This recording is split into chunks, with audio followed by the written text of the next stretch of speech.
Bonsoir, good evening.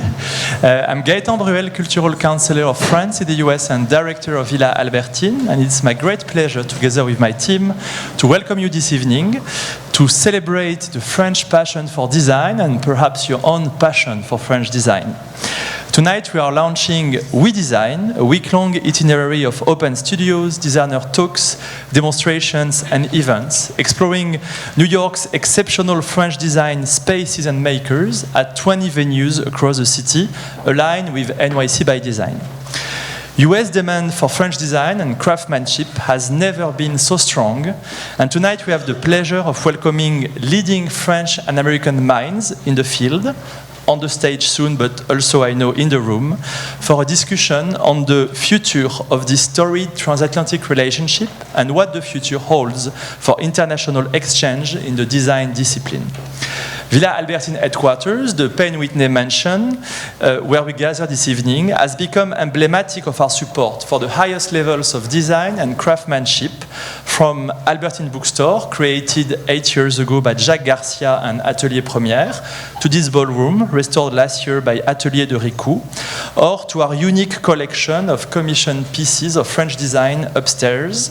And soon, a newly restored space will be unveiled on our 5th floor, celebrating the very best of contemporary French design and decorative arts, the Florence Gould Writers' Atelier, reimagined by the young French-Mexican designer Hugo Toro in partnership with the Mobilier National.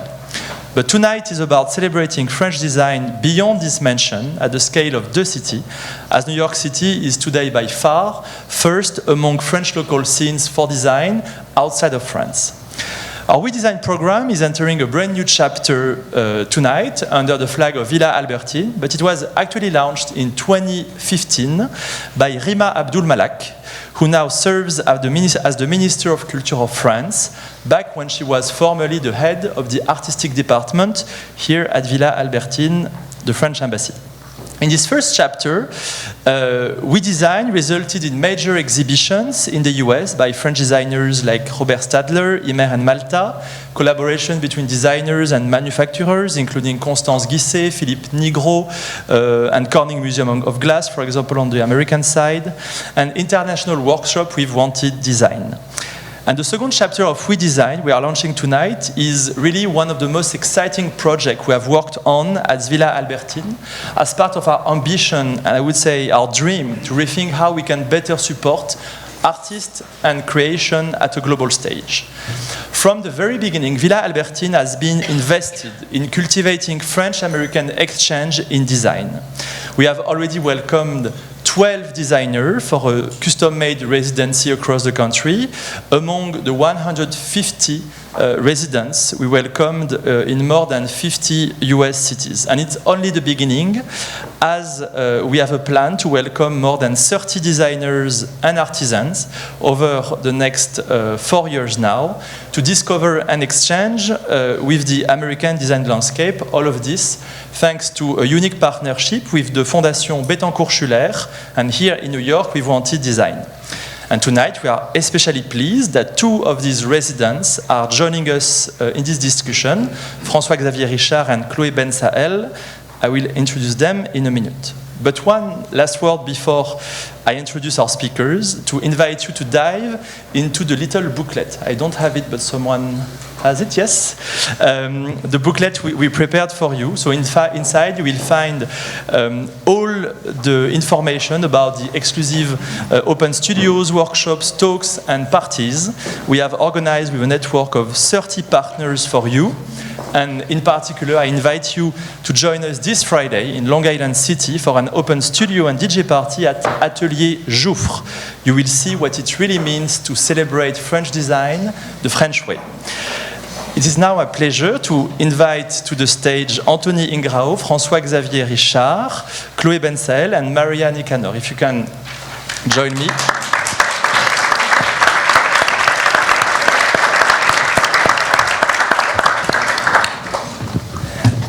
So Anthony Ingrao leads Ingrao Inc., a renowned architecture and interior design agency working in France as well as in the US. our resident François-Xavier Richard, the head of l'Atelier Dauphard, which strives to revitalize and develop traditional block printing and to elevate the medium of paper.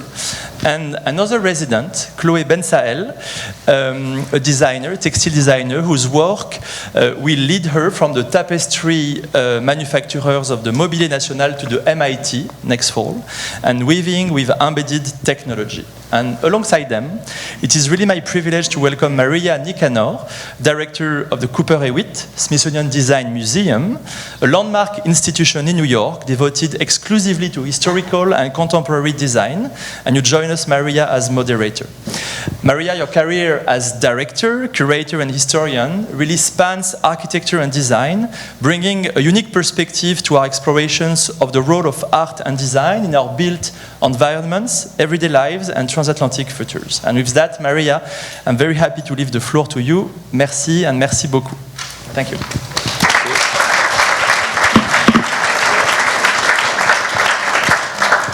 Thank you so much, Gaëtan. Oops. Can you hear me? Yes. Alors, on commence. Bonjour à tous, et thank you so much, Gaëtan, for the kind words and the kind invitation. I'm Maria Nicanor. I lead the Cooper Hewitt Design Museum, as Gaëtan said, which, as you know, is just up across on Fifth Avenue, and I hope you have visited as our National Museum of Design that we have in the United States. I want to first thank all the team at Albertine, Olivier, François, Gaëtan, all of them for their kindness to invite me to moderate this discussion, and for how exquisitely they have curated the whole sort of like group of activities that you are going to discover throughout this week. So today's panel just kicks off those festivities and those parties, so that you get a little bit of a sense of what the week-long activities are going to present.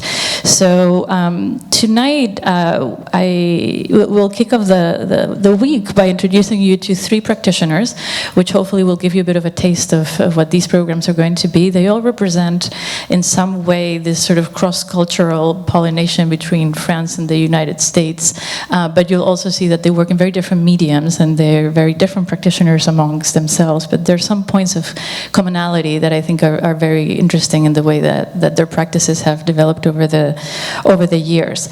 So we're going to start with very brief introductions, and it is my honor to have met all three of you. We hadn't met before tonight, but I know of the work of the three of you. Some of you have had close connections with the Smithsonian as well, which I'm very proud to say. So I'm glad that we can have this conversation tonight. So we'll do a little bit of like an introduction so we get to know them a little bit better. And then we spoke a little bit earlier this morning and yesterday, and there's a series of topics that we're interested in, and we'll dive right into those, and then we'll have a little bit of time for questions with all of you. So we're going to start with Chloé Bensahel, and Chloé is an artist and a weaver. She works with thread and with paper and with pigments, and she mixes the materials as much as she mixes the narratives of the materials that she works with in her practice. She highlights the relationships between materials and languages and identities, sort of bringing people's stories into the materiality of her work. And she graduated in textiles from Parsons School in New York, and she trained alongside a number of craftspeople also in Japan and in Australia, amongst other places. As I mentioned, she was awarded a Smithsonian Artist Research Fellowship relatively recently, and has exhibited at places like the Mobilier National in France that Gaëtan alluded to, and also the Australian Tapestry Workshop in Melbourne and the French Embassy in Washington, D.C. We'll start with you, Chloé, and I just want to ask you the same question that I will ask of François and of Tony later, which is just to tell us more about how you got into your practice, how you got into craft, what your relationship with your practice is, and how you got into this whole universe of design yourself. Hello. Ooh, okay. Thank you. So my name's Chloé, and I'm an artist and a weaver. I work mostly with tapestry, and I started my career studying at the Parsons School of Design down downtown, and I studied something called integrated design, which doesn't really mean anything for most people, but it was really kind of founded on this dream that design could be crafted from a discussion between people from various backgrounds and bringing different practices together. So I started working in that context on different techniques in textiles, but always a little frustrated that in design education they would teach you how to draw, but they didn't teach you how to make. So after I graduated, I ended up kind of going around the world to learn various techniques, because I thought, if they're not going to teach me here, then I should just go and find it somewhere else. So I learned from weavers in Japan, as Maria was saying, and also in Australia. I started learning tapestry at the Australian Tapestry Workshop. And then I kind of circled my way back to France at the Mobilier National, where they've been practicing the art of tapestry since 1664, so it's been a while. And they're still weaving contemporary tapestries. And I always thought there was something to be done as well with contemporary technologies. So I had spent some time in San Francisco, also interacting with the tech community out there. And I was noticing that a lot of the new technologies that were coming out of Silicon Valley were actually textile technologies, but no one from a traditional craft or weaving background was being invited to actually interact with those environments. So I reached out to Google in 2019, and we ended up working together on contemporary textiles with technologies built in, so that the textiles could actually sing or speak in the same way that we think about materials as living or telling stories that relate to different cultures. And that's part of the work that I'll be continuing in Boston later in next year. So thank you. And we're going to continue with François. And François is an artist, mostly working in the medium of paper. We were just talking about some of his recent research on the sound of paper, which I encourage you to talk to him about. It's fascinating. François graduated from the École des Beaux-Arts in Angers. And I know that before you got into the current line of work that you do, you experimented and you were involved in all kinds of different fields. You had your hand at scenography, at sculpture, etching, and drawing as well, but ultimately leading to this sort of interest in the materiality of paper and the creation of your atelier, which is l'Atelier d'Ophar, which you started to revitalize and develop the tradition of block printing and bringing more awareness again back to paper. So I wanted to ask you a little bit to tell us more how that happened for you, having touched upon so many disciplines, and also so that you can tell us a little bit about, you were also in Japan, which you have in common with Chloé, and tell us a little bit of how that experience formed your practice and where you are today. Yeah, thank you.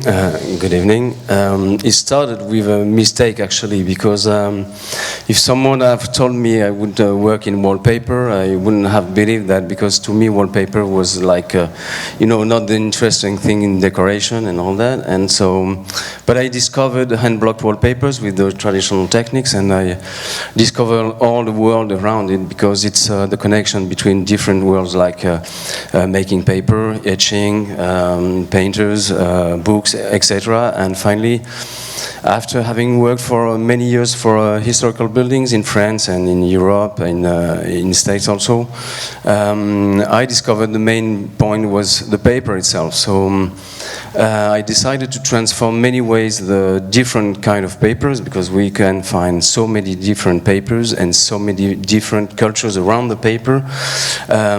So that is now what I mostly do, with keeping, of course, on this work for the historical buildings. And so, in fact, I went to Japan to work on the sound of paper, because I think we have a special and intimate link to the paper, and through the paper, the first notes we take, the ideas we write on the paper. In this digital world, we're still using paper a lot, and I think it's because we have a very special link to the paper.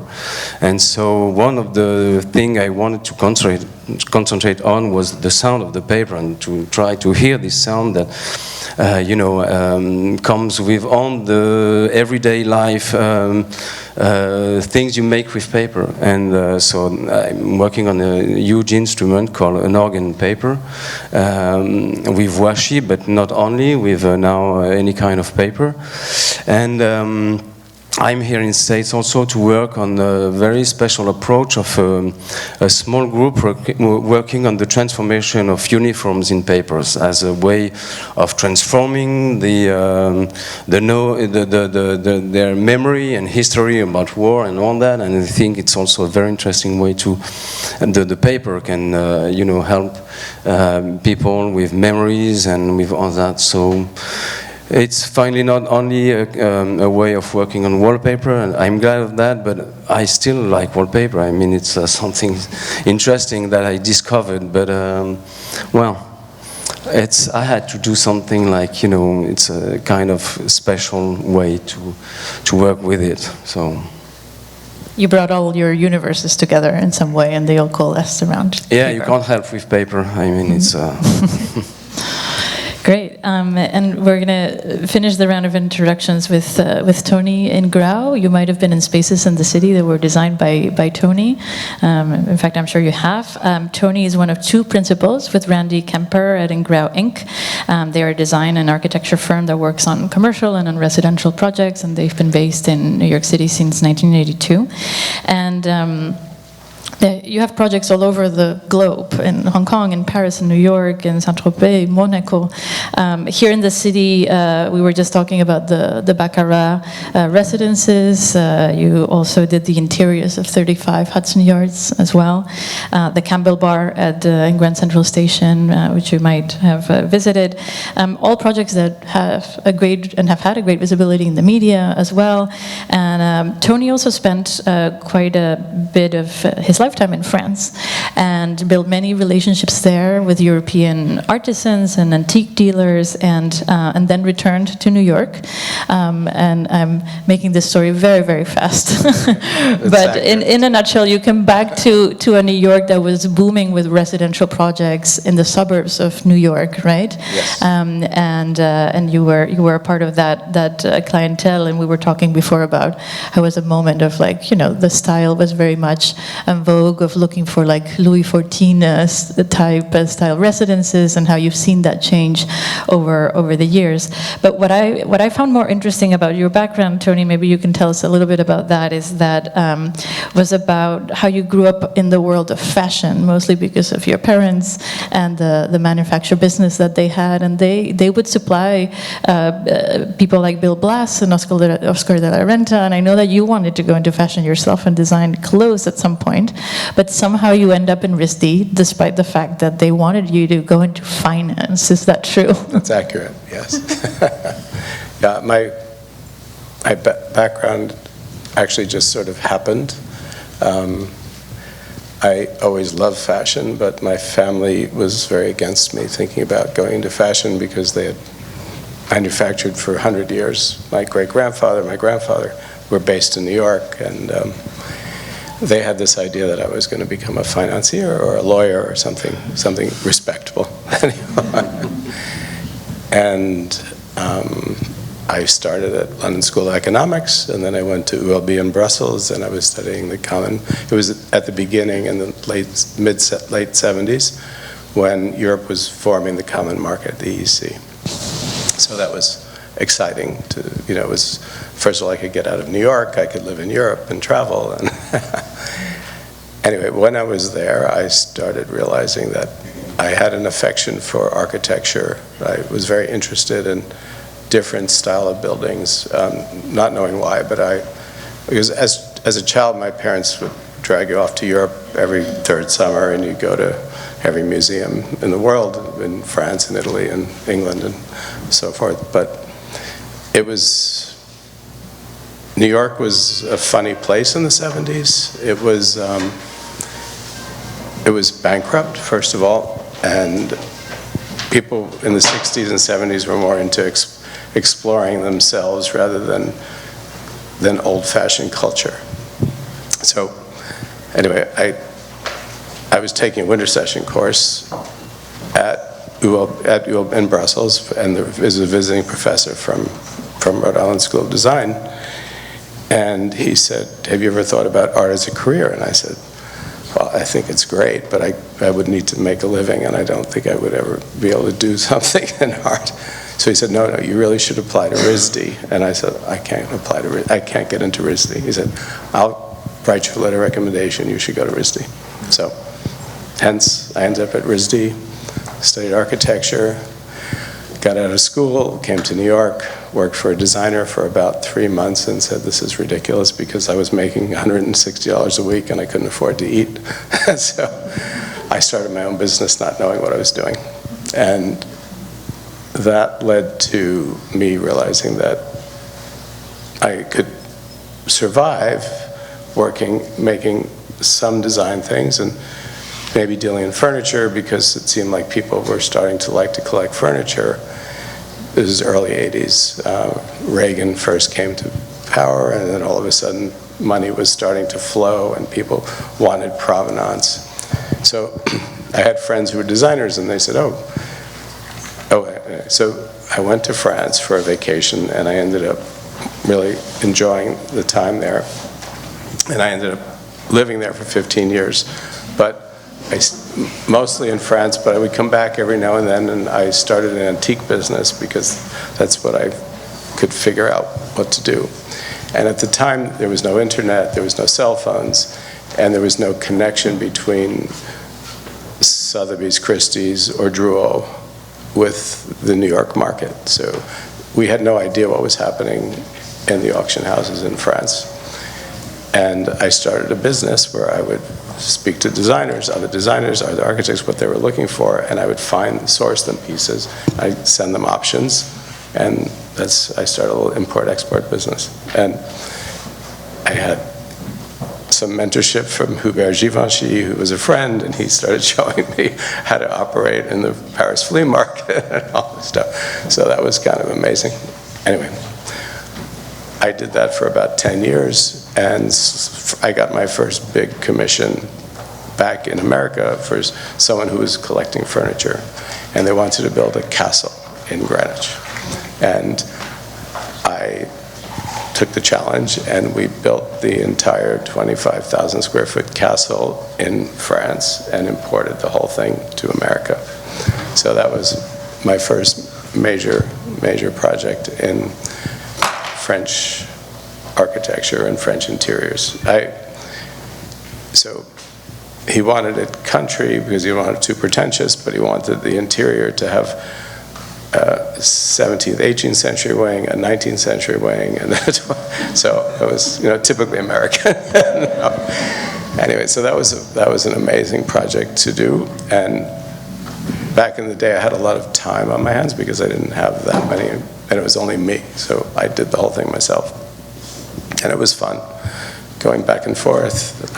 I remember actually taking a mantle on the Concorde, which I can't believe they actually let it pass the weight, but I had it all unboxed, and because I needed it for the job.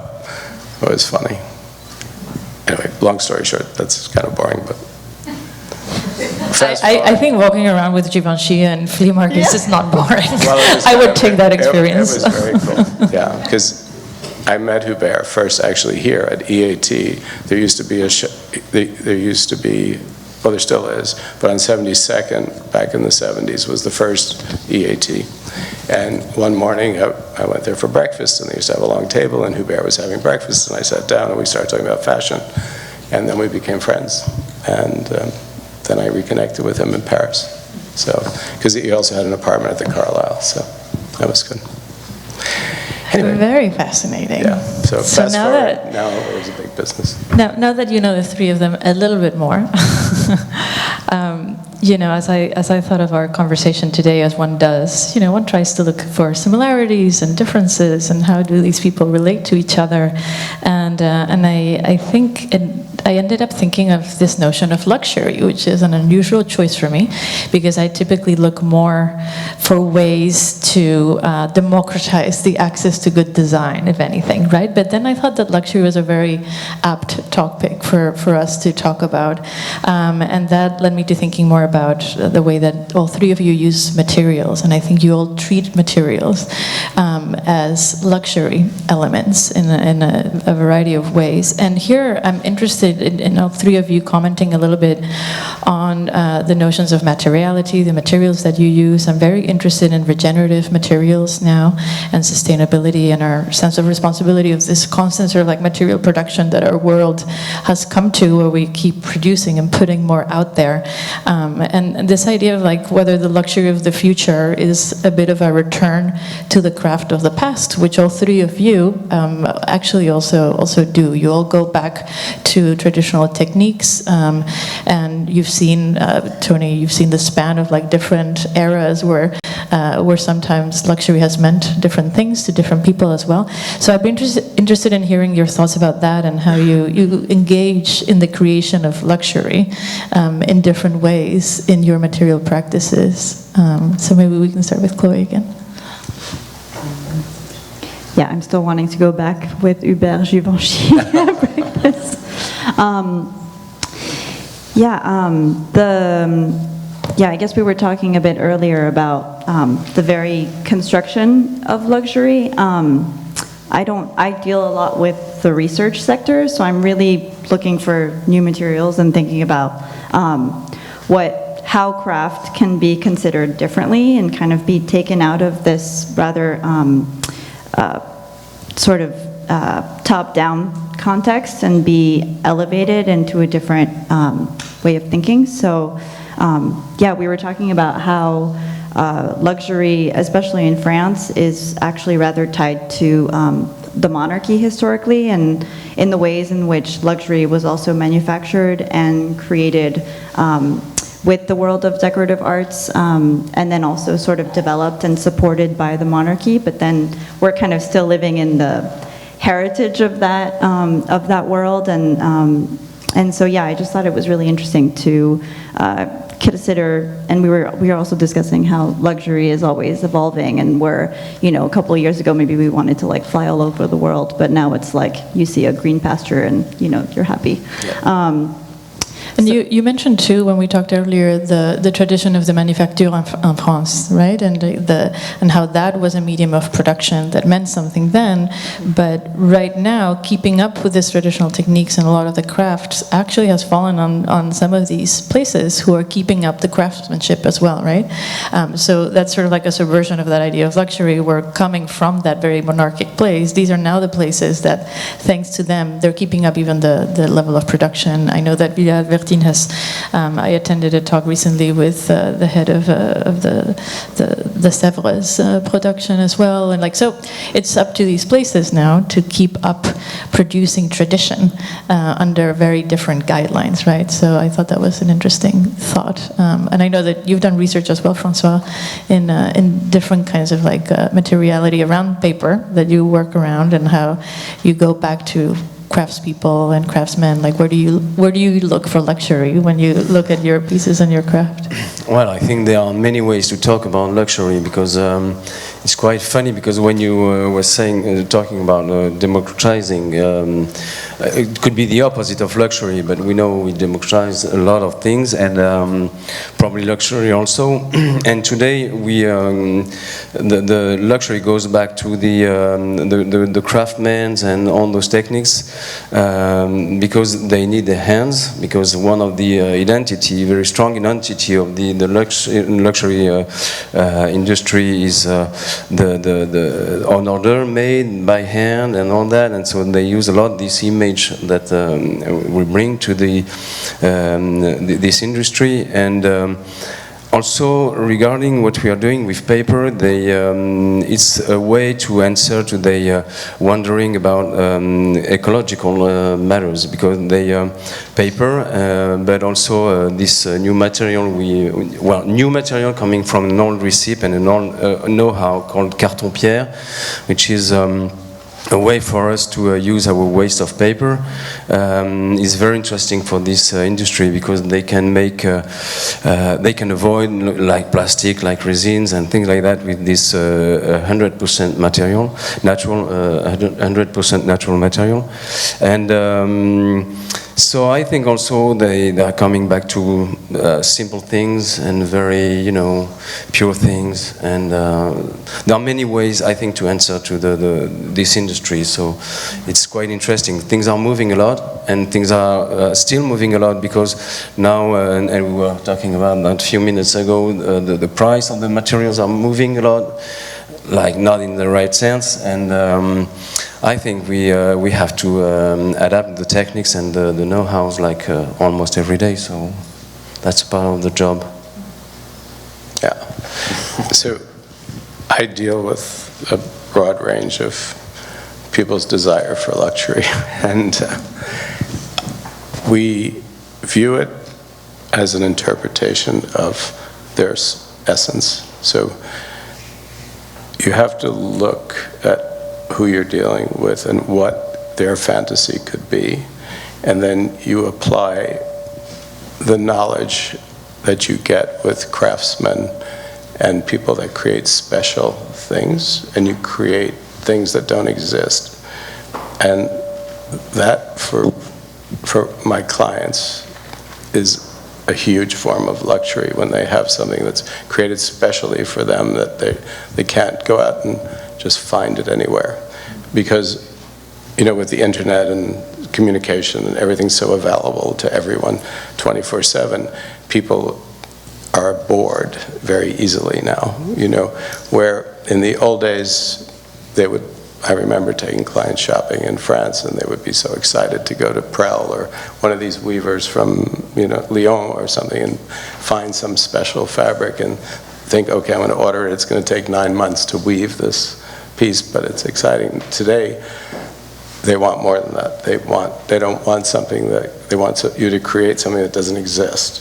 And that's their form of luxury, which, with the right craftspeople and the right, whether it be an embroiderer or because we work with Lesage in France, we work with a lot of people that are amazing. You create new things for people that is their sense of luxury. I mean, and it's funny because we're really translators for people, for the population. It's not what I consider luxury, but it's what we do for people. What do you consider luxury? Pure luxury is being in a place with the ocean, the mountains, the sun, the moon, and I don't have to talk to anyone. No neighbors. That's luxury. Well, probably we represent, craftsmen probably represent the very special new luxury, like we do what we love to do, and every day we go to work with a, you know, huge smile, and we are very happy, so it represents something, I think, like the real luxury, like being in the mountains and with nobody else, and no internet, no cell phone, none of that. We all want to escape from this room. Yeah, we use them.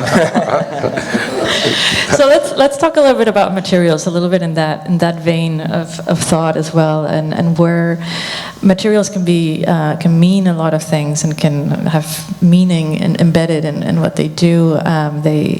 But they can be very subversive in the way that you use them. Chloé, you use your materials very subversively as well, and some of them are very feminine and even domestic. But you have these really punchy messages that come in the work with them. But where do you source your materials as well, and also how do you think a little bit more in a multidisciplinary way about the use of materials that you go for? And I'm getting to the point of us talking before about working with other disciplines that are more considered traditionally scientific. I know you work with engineers, for example. Tell us a little bit more about those materials, where you source them from, and what kind of like different disciplines you bring into your discussions when you're thinking of that.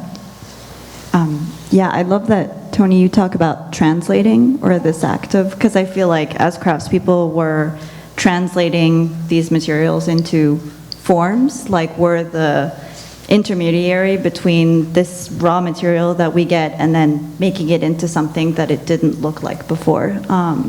So I think for me there's a process of like listening to the material and knowing what it needs to become or what it needs to say. So often I'll start with looking into the history of a material. So that was part of the work that I did at the Cooper Hewitt Museum, was because I was working with conductive thread, was going back in time and figuring out where has conductive thread been used. And it turns out that there's a lot of conductive thread, gold and silver mostly, used in 17th century lace. And then kind of looking into how it evolved and how it was used and how metal thread in lace was used as a symbol for power. So whoever had the most complex form of lace had the most power because it was the longest, because time, of course, is power. The longest, it was the most exquisite kind of way of representing lace. And then looking all the way to the 1950s and 60s when metallic lace was actually used by the NASA space programs to create the first memory cards. So the first memory devices in the space shuttles were actually hand-woven metallic lace, basically, and kind of looking how these materials will kind of travel across time and then find their place in different scientific contexts. And I'm working a lot more now also with people in botany and agriculture, and looking at how can we use also materials that are dangerous to the environment and use them in the context of weaving. So I work with a paper maker in the south of France who makes paper based on or with invasive plant species. So often these are plants that are brought back from colonial explorations in the 18th and 19th centuries and then planted in the south of France. And they became kind of this like ecological danger. And so I use them in the context of weaving. So kind of thinking about how craft can be also a solution for some environmental problems. And of course, I find it fascinating because it raises questions about who has the right to be on the land, and which plant should stay, which plant should go. So yeah, there's a lot there. A lot of political messages weaved into materials, literally, and economic threads. And François, you told me about, and I think I need a little explanation about it. You told me about a paper that you're working on that can heat a home. Yeah. And there was an interesting connection there with science, and I'd love to learn a little bit more about that. Yeah. Yeah, we are working now with two designers in France and a laboratory to make heating paper. So it's a great challenge, and well, we don't know exactly what's going to happen. That's research. I mean, it's something quite new. I can't tell you a lot about it, but just we are on this research now.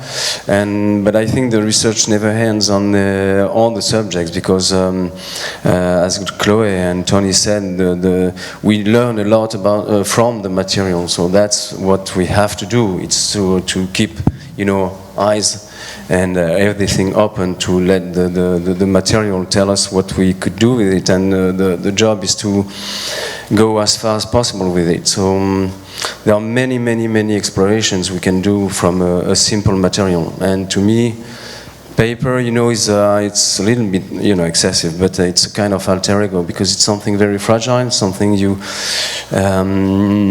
see as something very, I wouldn't say cheap, but something very poor and very simple, but it carries so many things that that's a huge part of the research in the workshop, is to reveal all those cultures and all those things we can make from these materials and to make them tell us stories and to tell us something. And so I love also to cross on those countries like Japan, like States, like Italy, like England, Germany. We have so many different ways to think from this material. That is very something we learn a lot from. So I'm actually very excited to know from Chloe more about the NASA fabric, as that sounds amazing. Because my education in weaving kind of ends around the 40s. You know, I don't really know much about what gold and connectivity has really done for technology, and so I find that very exciting. I'm curious to see what it looks like, actually. It must be really cool. But what's interesting about that concept is that craftsmen from tradition can create new things, and their minds never stop. Because if you really understand your craft, you always look for more exciting ways to express it. And that's the joy of my job, is always dealing with people that create things, that bring things to me that I've never seen before, and it's really cool. So that's fun. New toys to play with. Yeah. And I'm also, you're making me think too of the scale at which you work. For instance, Tony, it has completely different implications too in terms of like the materials that where you source them from for a global operation like the one that you run. And I was reminded of a very specific project that has a very specific timeline and place, and is radically different from the projects that you work on, but there was a mix there of tradition and modernity and technology that I think also the three of you, I know you're interested, but the Sagrada Familia project, which has been under construction for many years, was never finished, of course, famously, but the craftsmen that have been working on it to finish it. They say they will finish it in the next few years, but we'll see if that's really true.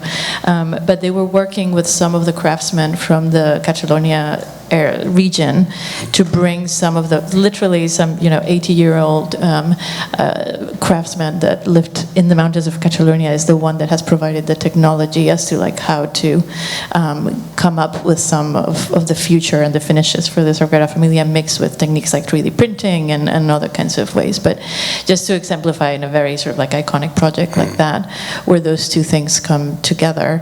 And I don't know how much of that you see in your work.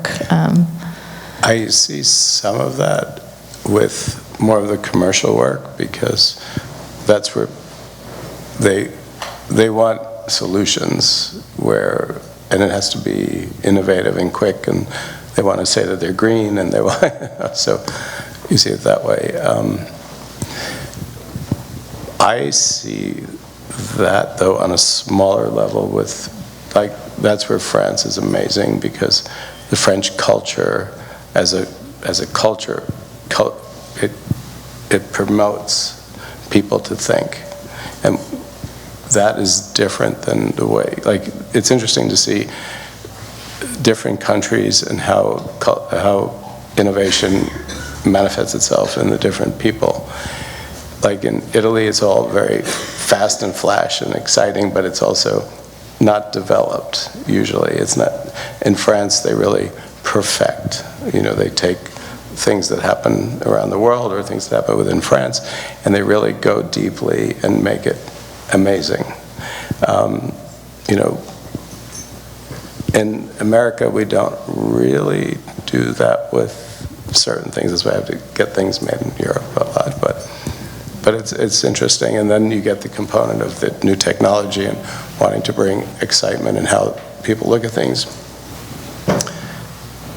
At a residential level, you don't see too much of that, but on the commercial level, you see more. Yeah, so maybe with those geographic differences in mind, and also the differences in scale of work like the one that you do, Chloe, or like that all three of you do, I'm very interested in also in design education and how we keep up with some of these traditions, and are they destined to die or are they not? And I'm being slightly provocative with that. I don't think they will, but whose responsibility is it to keep all of this alive? Is it at the individual level? All of you in your own way are making sure that some of these traditions are kept. Is it at the level of the artist, of the producer? Is it in industry and commercial operations? Is it for museums like the one that I'm at? It's a national museum. Do we play a role in keeping all of these traditions from a national museum that is federally subsidized? So whose responsibility is it? And I guess I'm getting to the fact that it's all of our responsibilities, but how do you make sure that gets passed on, and how do you see the future of those traditions being kept and the future of the individual people that are nurturing them as well? Big question. Or let me be more specific. In your own education, for instance, did you have to seek out these kinds of traditions and techniques? Were they part of your own education? Were they even incorporated in some of the big schools that we've mentioned today, RISD, Parsons, or did you really have to look for it independently? I think it's very different in France than in the United States. Like in France, we have a whole, the craft education is a lot wider than in the United States, where we have a very, I guess, industrial relationship to design. Like we design and then we get it made somewhere else, and someone else does the making. So the person who is designing rarely has access to the actual know-how. They don't do it actually with their own body. But I feel like more and more people are curious and excited about learning the actual technique, because it's like, I don't know, teaching someone how to design agriculture without setting foot on a field. So I think there's a lot of new things that are happening. I had to go and seek it out, and in Japan I saw like a lot of people who had traditional manufacturers, and they didn't have any kids to take over because everyone had left. So I think it's happening all over the world. In France, we're very fortunate to have the state. But I think that also leaves room for a lot of laziness sometimes. But it seems like there's definitely like an archaeological desire to go and find ancestral techniques, whether it's in craft, but also in agriculture. And I think we're realizing, for example, that here a lot of indigenous farming techniques are a lot more efficient at making sure that the land is safe and doing well.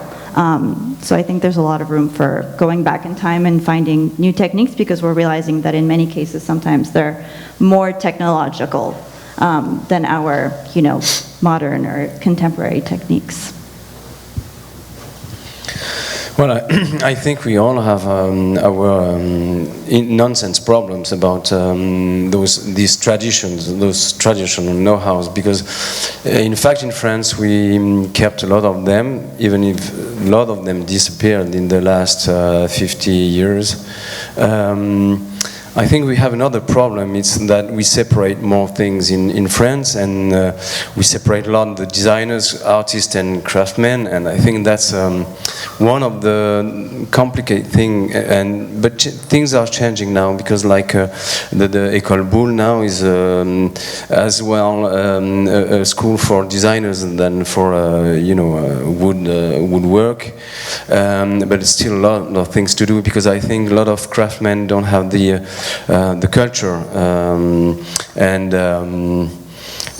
I think Tony is right, but in a sense, I think many craftsmen don't have the culture to make something else that repeating always the same know-how, and they don't. It's not like in Japan. In Japan, they don't dare to move anything from the traditions. In France, we like to move the tradition. That's a good thing, but we probably don't have the right way to do it sometimes. So I think we still have things to do in France. It's probably a chance too, because I think it's always good to have still have things to move and to change. But in fact, we have many know-hows, but we use a lot those know-hows in France, but we don't know how to use them usually, because it's like everybody's speaking about know-how is incredible. It's a kind of life, but it's not only that. I think we have a huge responsibility regarding the actual society, and I think it's not only someone being happy to do something in his backyard or whatever. It's something very serious, and it's a great laboratory for also the culture and the actual techniques. And so it's not idealistic in France, and there are other countries like Italy who kept a lot of their manufactories. In France we lost a lot of manufactories, and so sometimes it's very difficult. And when you add to that the family histories linked to the know-hows, it becomes again another problem. So it's something we always have to think about and to work on. It's not, just leave it like this and it will be okay. It's well, hopefully human nature always brings you back to a place of looking and searching and trying to find beauty. And we have at our firm, it's a very communicative firm and collaborative. So whenever we do projects, all the assistants, everyone's involved from every step of the way. So every assistant meets the clients constantly, and it's not one of these kind of places where they're not allowed to talk. And they meet the artists that come with things to talk about. They meet the rug designers. I meant to say something the last time and I forgot, because you were talking about new ways of taking traditional things and moving forward. So we've recently started working with an amazing spun fiber of plastic that they take plastic bottles and they spin it into something that feels like silk, and they're making rugs out of it. So it's kind of crazy. So that's an exciting way of using a traditional method but applying some new technologies to make it work. Anyway. I think if we can inspire such things, it's great. That is the best thing you can do, probably more than work for luxury business sometimes, Yeah. You can move things like giving ideas to others from the own know-hows or new know-hows or old know-hows, connect to new machines and new technologies. That's great. That's it. Yeah. We've done the job. That requires being okay with a little bit of risk, right, and experimenting, and sometimes things will go well and sometimes they won't, but it sounds like the three of you definitely are comfortable in that space of like research and experimenting and taking some risks and to see where that goes, but with a deep knowledge of what's behind it at all levels and all the systems that sort of like support the production of the universes that you create, whether they're very tiny objects or they're like grandiose spaces, right? So I applaud the willingness to experiment and to fail sometimes in that until we find the right solutions. But I'm very conscious of our time too, and I know we have a very interesting audience just from like going across the field like that. We have researchers, designers, museum curators. A lot of you are doing experimentation with materials too. So I would love to take some questions from the audience as well before we thank our three speakers for their insights.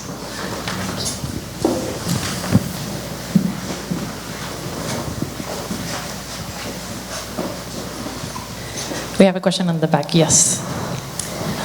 So I know that two of you have been to Cooper Hewitt and have utilized the collections there. So I'm curious what you think about museum collections in general and how important they play a part in, you're talking about traditional techniques and integrating kind of new technology, and what an important part they might play in kind of looking towards the future, teaching the younger generation about traditional techniques.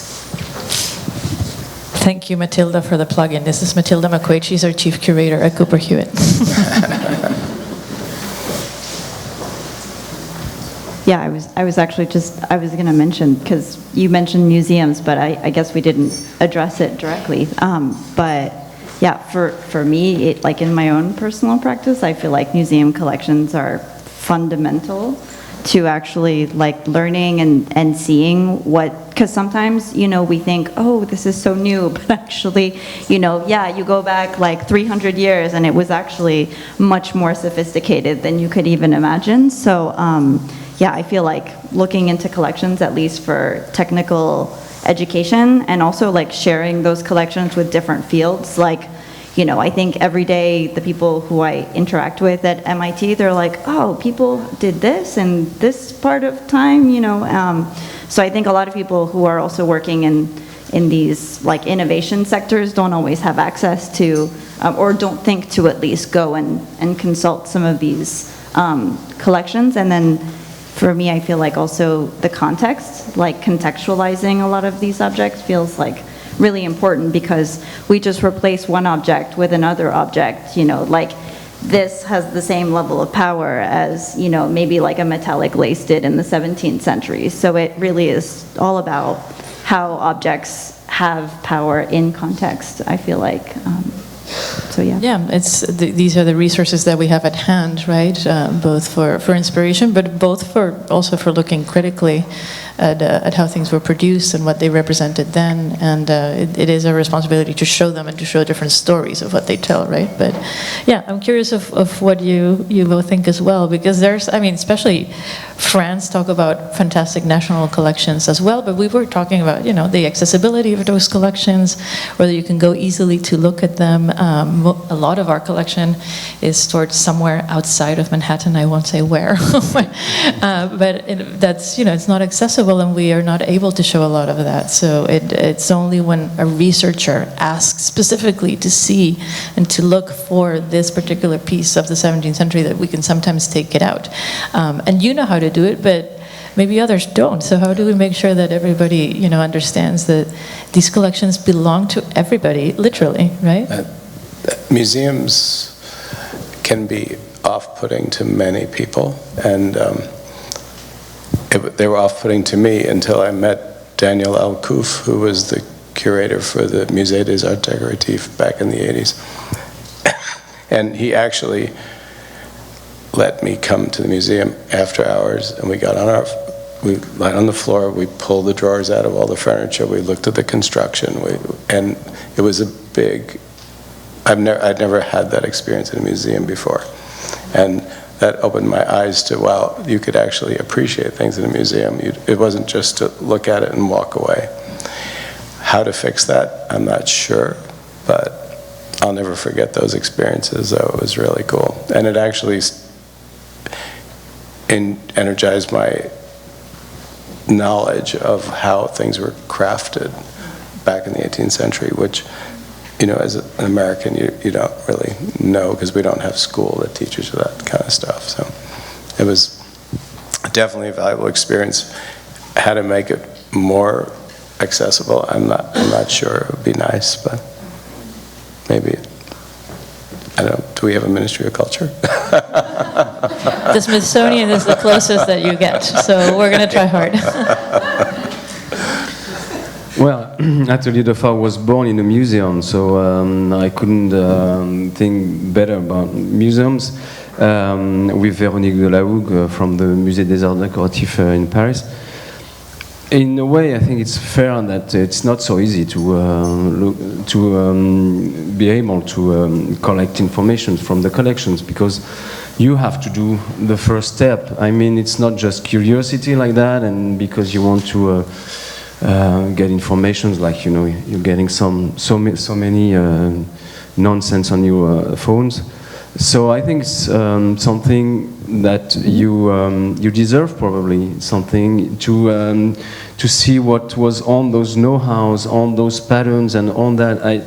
When I discovered wallpaper, all this one was coming out, because the wrong idea I had about wallpaper, like the ugly thing, changed because of the museums, because I saw all those patterns, incredible patterns we don't know probably today, if we don't go in the museums, but and if you want to go to see the collections, probably it's a good thing that they are protected from the simple curiosity and reserved to people who really want to do something with it and something serious with it. So I don't know. It's.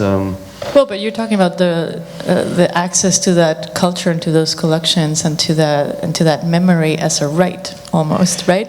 Yes, as a right, and it's it's a kind of you know, it's the conservatory of the laboratory we have in our workshop. So I think it's a good deal.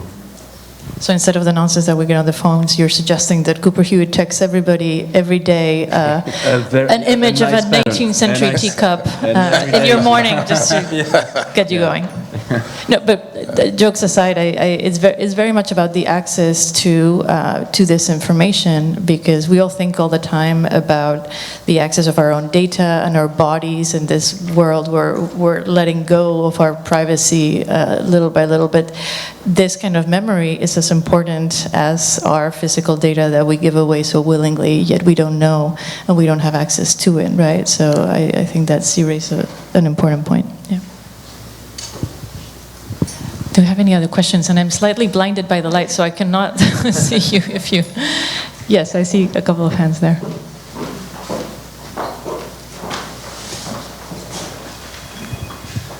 Well, thank you. Fascinating discussion. You talked earlier about the fact that a lot of your objects that you create are luxurious, and looks is exclusive. And you talked about democratization of culture. And I think one of the trends today is the moving to the digital space. And all objects that you create are physical. And how do you see yourself vis-a-vis the digital age? How do you see yourself? Do you see yourself on a collision course, or you find synergies and opportunities? Do you see a place for yourself in metaverse? It's Chloe. No, we are in this world, and we are really happy to have those incredible machines and means to do what we do today. We couldn't, as I speak for myself, we couldn't do those hand-block wallpapers without you know, digital systems, new technologies, new materials, and all that. The main point to me is to keep what is important to humanity, and it's you know, we give the last word to the hand in our know-how, and that's what we really want to keep. So we don't have any problem with this, you know. And even in the culture, we work as well as for on historical documents, as well as on creation. And why would it be a problem? I mean, it's I think there is, well, to me, it's no problem with that. And I think paper is still a good solution to a good alternative to digital, all this digital life we have, because it's a support on which you can express yourself, and it's just between you and the paper. So we keep it like in the intimity. Yeah, I interact a lot with the tech sector, and it's interesting because like MIT right now is starting like 3 different traditional hand weaving studios, which is, you know, interesting because you would think like, why are they investing so much in traditional craft techniques? But I think they're interested in going back to kind of a more mechanical way of exploring techniques. So I don't know that there's like a collision course for me anyway, because I feel like at a time when artificial intelligence could be, you know, replacing so many tasks, like the hand-woven or the handmade, and this like trace of the human that was there, like I feel like there's something really meaningful that someone can see that a human was there, and I can't really explain it in words, but I think there's something really spiritual about like the ways in which we also make objects and what they mean to us and what they mean to other people and the stories we tell about them. I don't know that that's going to change. If it changes form, I find that really interesting. But yeah, I think we're all doing the same job as the people who are making the metaphors, just with a different medium, essentially. There was another question here too. Thank you so much, and thank you for the amazing conversation. I'm coming to the discussion from the lens of sustainable innovation and sustainable design. And it was really great to hear you touch on it, on the relationship between craft and beauty and impact at different levels during the conversation. I was just wondering more broadly about your process, like how does thinking about, you know, our biggest existential problems as a species and our biggest systemic problems, how does that factor into your process? Is that something that drives your inspiration, or is that a consideration along the way? Because you seem to have a sensitivity to the topic, and I know it can also be a daunting consideration, so I was curious about that. Well, I think it's to you. I think it's yeah, I'm super interested sometimes in like material traditions that have disappeared, even though the plants that were used for those material traditions are still there. So I've been working a little recently with nettle thread, and nettle, like stinging nettle, especially in Europe, is everywhere, and it's kind of a nuisance because it hurts. We were making textiles out of nettle for a really long time in Europe until cotton came and kind of took over the industry, but it's there and it's like completely local. So I'm trying to, you know, consider how that can be a material that's like readily accessible and that we can use. But it's really difficult because often the material processes involved in making those materials are no longer there. So like the factories and, you know, the whole system that was used to make that material no longer exists. So I think that's kind of a challenge as far as like using materials, because there are a lot of really sustainable techniques that existed before, but the machinery is no longer there to actually support someone who's making it. So you have to kind of like go in with your hands and like make it by yourself. And you know, we both have like slow, time-consuming practices. So if we also get involved in like making the materials like from the plant and from like the agricultural sector, it adds another layer. But I'm super interested in, you know, finding new materials, and I think like the biomaterial sector also, like growing textiles. I think that's something that's also like very, very possible, and yeah, potentially there. So. Yeah, it was just a question for also, basically your ability in like driving, you know, the culture through aspirational design and, you know, aspirational objects and putting them into the world and shifting a little bit like the way that people are thinking about luxury and kind of reframing around, you know, the new needs for sustainable production. So I was wondering if that's something that was factoring into the types of objects. Well, when I was saying, like, just recently, I got very excited about turning plastic bottles into things that feel like silk, and it's happening. And it's going to be a whole new revolution in the rug business, I know, because and also with fabrics and things. And so when you find something like that, that's actually attainable, you get very excited about it. And I mean, today, if we found this last week, and already 3 clients have been presented these new plastic rugs that they can't tell they're plastic. And I didn't tell them right away, just to see how their reaction was. And they accepted them perfectly. And then they said, oh, by the way, this is plastic. They're like, no, it's not. I'm like, yes. Well, you're asking about influence as well, right? And I think all 3 of you, you know, have a certain level of influence in what you show to change minds, right? Yeah. And you're making me think, famously, the mayor of Bogota did this incredible campaign about public transportation, and it shifted the public's mind into luxury being public transportation. What was going to be hell because of the policies that he put in place was to use your own car. And and it changed the way that the city was run to this day with some ups and downs, but like the efficiency of that messaging coming from a place of government and as a very direct message that luxury was public, I think is what you're getting at, which is like their individual level of influence by being able to individually change minds counts too, right? So. And it's true that ends up luxury, right? Because luxury drives culture aspirationally. So I really love the example of that. And I think you can even look at fashion. I'm not a fashion designer, but I follow it. And just how, like, Virgil Abloh totally turned Louis Vuitton on its head, and how the world accepted it and ran with it. And now it's the trend.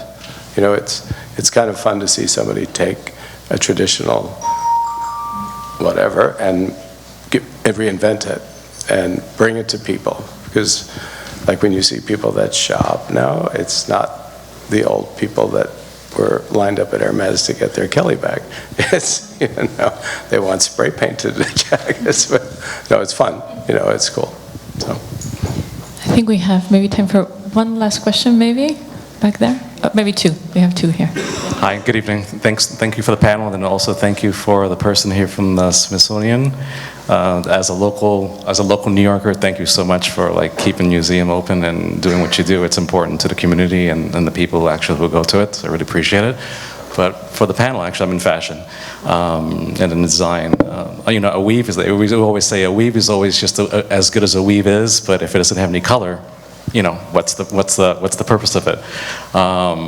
What technologies and what innovation actually is in dyeing in the weaves or you know, either extracting things from nature or, you know, old properties from the past, or just new innovations that you've come across, that you're working on, that can add color to the new processes that you're doing. I mean, I love black and white, so that's just me, but not everybody, people love color as well. So I was just inquiring if there's any new techniques or any new processes, you know, past or present, that you're infusing into what you're doing currently. Thank you. You mean in the world of dyeing? Just weaving in general. Oh, okay. So I work mostly with conductive thread. So conductive thread woven in can be connected to an Arduino system, which doesn't really mean much to anyone, but like it's just like a mini computer. And so it creates an in-between kind of communication between the surface of the weaving and a sound system or a light system. And so when the person approaches the hand to the weaving, it lights up from behind or it releases sounds. So it's like a singing and lit up weaving, essentially. And I work with composers to compose some of the sounds that go behind it. Then I'm working more and more also with magnetic materials, so imagining a material that can remember information and that can be magnetized and then change magnetic properties depending on the presence of the hand, because the human body is conductive, and so it can actually set off processes happening within an electronic textile. And then I would actually personally also consider any like new bio-inspired techniques as technology, so even considering like weaving different plants or inventing different materials from plants that are readily available, or dyes even. Like there's a whole new industry dedicated to dyeing with invasive plant species in the south of France, so I don't think we should have this like separation between technological processes and then also like plant-based or more traditional. Like I think it's all technology really when used today. In my mind. If you're interested in that too, I'll be shameless also in the plug here, but if you want to look at the history of that too, we have an exhibition that's coming up at the Cooper Hewitt about Dorothy Liebes, and she was probably the most famous woman weaver that you've never heard about, but that you've seen, and she used traditional weaving techniques. She also used metallic threads, so I find it fascinating that she was doing that. You're now connecting it to an Arduino, and just looking at how those two universes sort of like get together is fascinating to look at. So, and maybe the last one up here, up front. Hi, I'd just like to know, what are some of the challenges, some of the biggest challenges that each of you face in your own field?